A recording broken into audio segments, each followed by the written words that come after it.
tudo bem? Hoje eu quero fazer uma reflexão sobre o cenário e as discussões sobre o passaporte sanitário. Tem virado um tema polêmico, mas eu acho que todo mundo quer a mesma coisa, se sentir protegido.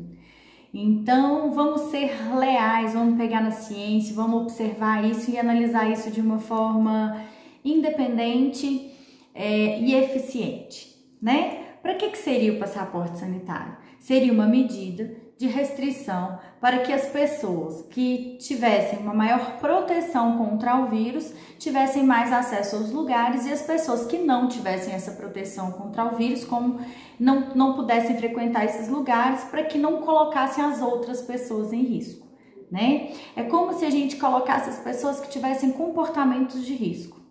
O vírus é invisível, é mínimo, basta um vírus para causar a infecção e ele está em todo lugar. Então, se proteger do vírus hoje é uma façanha que acho que nós não conseguiríamos sem a nossa imunidade, certo? Existem duas formas da gente ter imunidade. A melhor e a mais eficaz de todas as doenças infecciosas é a imunidade natural.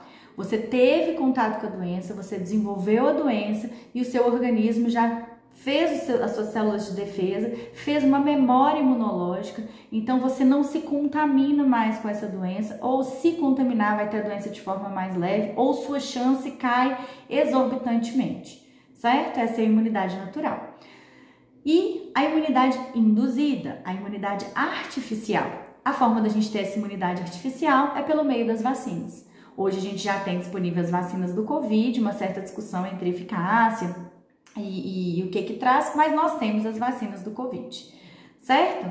Então, o passaporte sanitário seria uma forma de você restringir as pessoas que estão mais protegidas e dar mais liberdade para elas de ir e vir, mais liberdade de frequentar os lugares, mais liberdade de voltar à sua rotina, porque teoricamente essas pessoas estão mais protegidas do que as demais. Correto? Isso que o passaporte quer. E ele quer dar uma certa proteção para todos. Mas, então vamos para o outro lado. Qual é a melhor forma de proteção? Imunidade natural. Quem já teve a doença tem uma imunidade, já se sabe hoje, cada vez mais os exames vêm mostrado, e assim, essa é uma questão até de lógica por toda a história da medicina, por toda a história de imunologia com qualquer outra doença infecciosa. A gente sabe que a pessoa que teve o Covid, ela tem uma imunidade natural 7 vezes, às vezes tem alguns estudos mostrando em até 10 vezes maior do que qualquer imunidade induzida. Então essas pessoas estão extremamente protegidas contra o Covid, com uma eficácia de imunidade que gira em torno de 95%. Ou seja, elas podem pegar a doença de novo? Podem. Existe uma chance de reinfecção, mas ela chega a ser menor do que 5%. Então, nós temos uma taxa de efetividade na proteção dessas pessoas de 95%. Na imunidade induzida, a gente sabe que a imunidade ainda está extremamente falha, então já precisa de uma dose de reforço, talvez estão estudando a 4ª dose da vacina, mas se tudo der certo dentro da vacinação, a gente sabe que essa imunidade ela tem beirado aí uns 70%, 80%. Ou seja, as pessoas que estão vacinadas, se desenvolverem a melhor imunidade que essa vacina pode trazer, elas vão chegar em uns 70%, 80% de imunização, estarão 20% suscetíveis à infecção, né? E as pessoas que já tiveram o Covid com menos de 5% de suscetibilidade à infecção. Então vamos lá, vamos supor que o passaporte seja completamente para deixar a população mais protegida. Qual o sentido de uma medida administrativa que não leva em conta a melhor imunidade que as pessoas podem ter, a imunidade natural? Então, por que forçar essas pessoas que já têm uma imunidade sabidamente até 30% maior do que qualquer vacina pode trazer, a tomar uma vacina que ainda é experimental? A gente não sabe bem como essa vacina age, sendo que seu organismo já está sensibilizado contra aquele agente que você quer sensibilizar.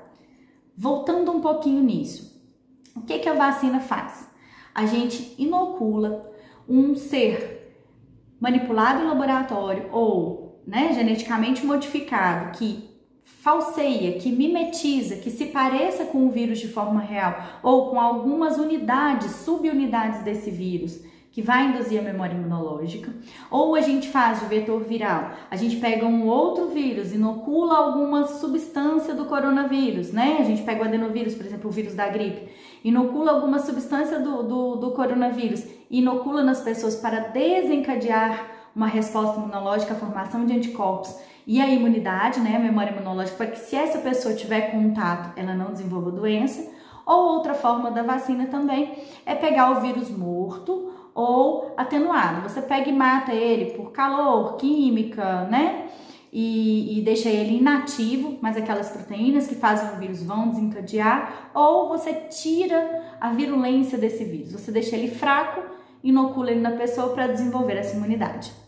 Todas as técnicas vacinais, o intuito é desenvolver a imunidade, a produção de anticorpos, né, e a memória imunológica, que todas as pessoas que já tiveram Covid têm com uma eficácia de 95%. Então, quando se começar a discutir passaporte sanitário, medidas administrativas, medidas restritivas, há de se incluir a menor imunidade, a melhor imunidade. Por que isso não está sendo feito? Então, esse vídeo é uma reflexão. É uma reflexão para vocês quando a gente fala de imunidade e de medidas restritivas como o passaporte sanitário. Se o passaporte sanitário não inclui as pessoas que já tiveram Covid, ela ainda força essas pessoas a tomarem a vacina e ele reconhece a vacina como o único meio de proteção, e a gente sabe que é um meio mais falho do que a imunidade natural, há de se questionar toda a dinâmica do processo. Porque gera um processo altamente administrativo, ideológico, restritivo para a liberdade de ir e vir. E nada tem a ver com a questão de proteção da saúde coletiva. Então hoje eu deixo a minha reflexão. Se vocês gostaram, entra aqui, vamos comentar, vamos curtir, vamos conversar. Acho que tudo tem que ser discutido fora da questão ideológica, para que a gente chegue à melhor opinião e para que a gente consiga viver bem em sociedade de uma forma justa, de uma forma leal e de uma forma aceitável, tá? Esse é o meu recadinho hoje.